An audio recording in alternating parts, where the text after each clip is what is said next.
Nevertheless, regarding the EOPP and the ESCP, the findings of the training seminars, I've also prepared a short presentation, which is, I hope you can see them. We can see it, and please. Perfect. And I structured it the way that I will talk about the EOPP findings, ESCP findings, the practical outcomes all together, and then conclude very briefly. And we structured it that way that we basically followed the questionnaire that we gave around, so everyone can get a slightly better insight maybe in the national aspects that are important while pursuing a EOPP or ESCP with the German court systems. In Germany, one major aspect about the competent court is that there is a centralized court responsible for EOPPs, which is in Berlin. It's one regular local court, so the Amtsgericht. Nevertheless, it's the, as I said, competent court for all the EOPPs that are issued or should be issued in Germany. The estimated costs are usually around €36 for the EOP. Depending on if there is an ordinary civil proceeding afterwards, then that obviously also goes back to national rules, and this is dependent on the amount that is claimed. I added a link there, so if the PowerPoint will be distributed to everyone, then if you're interested in looking this up, you can have a short view over how much money you would pay for court fees. And there's additionally, depending on if you are represented by a lawyer, also legal fees for the lawyer as well. So the fees could go, as in ordinary civil proceedings, up the roof, depending on how much you claim. The German service measures are not very strongly mentioned, or they are not very different to the national service regulations generally, apart from the fact that some international service procedures are obviously harder to manage, and this is why there are some special rules for this. Usually Germany is still stuck in the Middle Ages. There's postal service to the defendant or the representatives, and the service out of jurisdiction is covered by a special provision in 183. The ZPO is the German National Procedural Code. And yes, as I said, the usual service is generally by post and not electronically. However, there are some, as the regulation also stipulates, some measures to be taken electronically, but this is not the main service measure which is taken in Germany, which might also be a reason why things are not happening as smoothly as maybe in other member states. The estimated time for processing a claim form is 30 days. That is given by the competent court. There is no maximum duration. However, obviously, usually the timeframes of the regulation are to be kept. Necessary requirements for enforcement. If there's no opposition, we know that the court will issue an enforceable copy, and then this can be used to initiate enforcement. And the enforcement is according more or less to national rules, also in the National Civil Procedural Code. And we also have a national order for payment, which is called Mahnverfahren, which is, and I give a little hint to what the outcomes of the project were for Germany as well, which is very similar to the EOP, but obviously only works within German borders. And this is also an automated procedure with forms. The scope is slightly different. If you are interested in this and are able to speak German, then there are the provisions in the Civil Procedural Code as well. And generally what can be said is that the national order for payment is used way more than the EOPP within the German courts.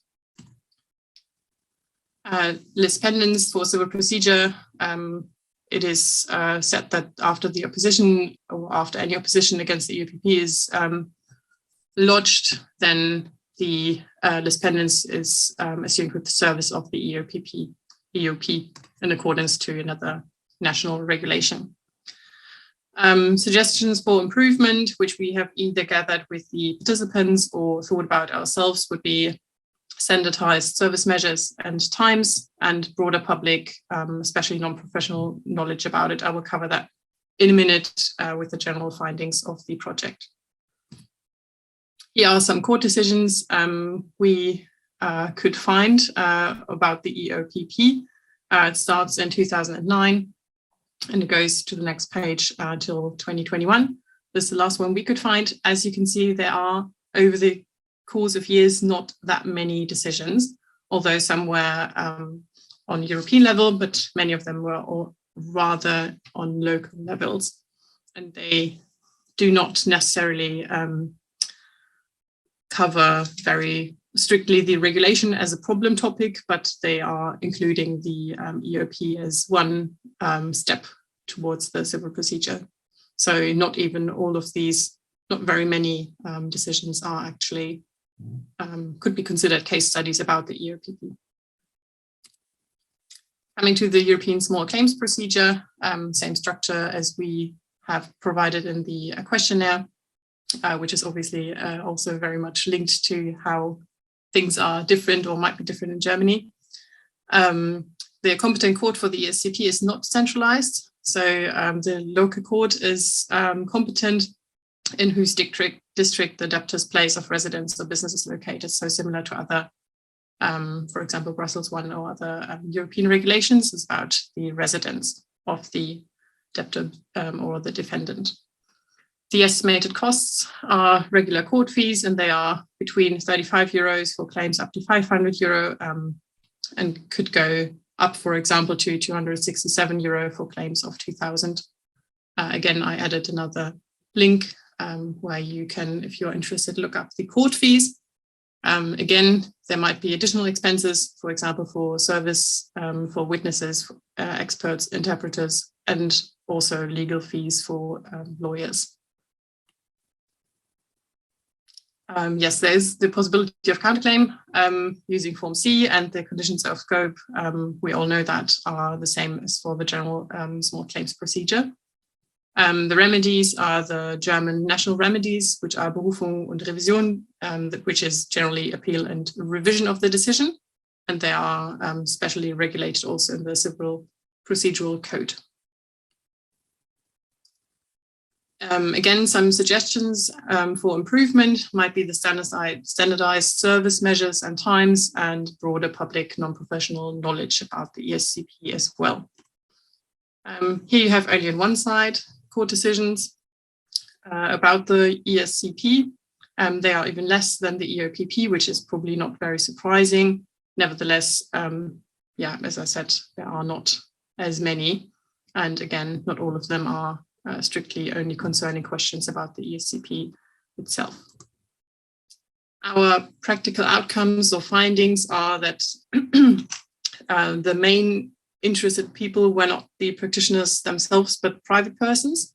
And in retrospect, I think that also makes sense, because both regulations are set in a way that there's no legal representation needed. So some private persons might find it interesting to actually know how to engage in cross-border debt collecting without paying a lawyer or attorney fees. Even though the standardized forms are, to me, as a legal person, maybe quite self-explanatory. We now researched on this topic for 3 years altogether, and we still find problems that might arise in one case or the other.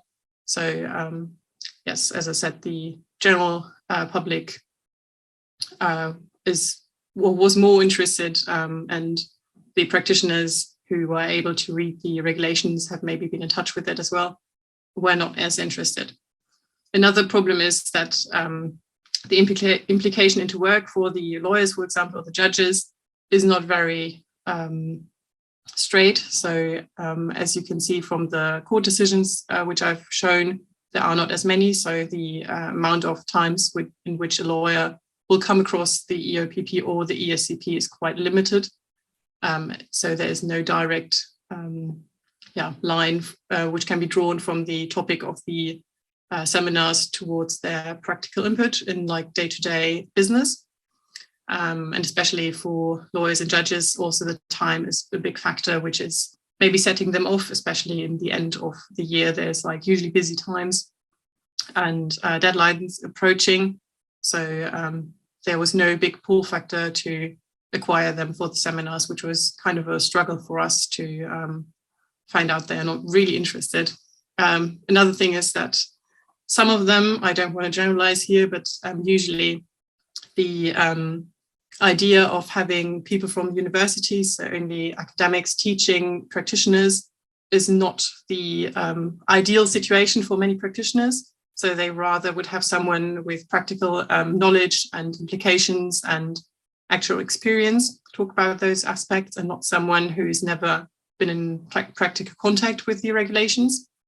And yes, so that altogether meant that there was not much interaction between the participants as well, obviously also related to the online format, which was sadly the only thing we could do to ensure the safety of everyone involved. So yeah, the common ground was that there was little practical use of both regulations, sadly, even though many of them were like, were thinking that the scope and ideas behind the regulations were rather good in terms of cross-border claims. Yeah, that would conclude my presentation.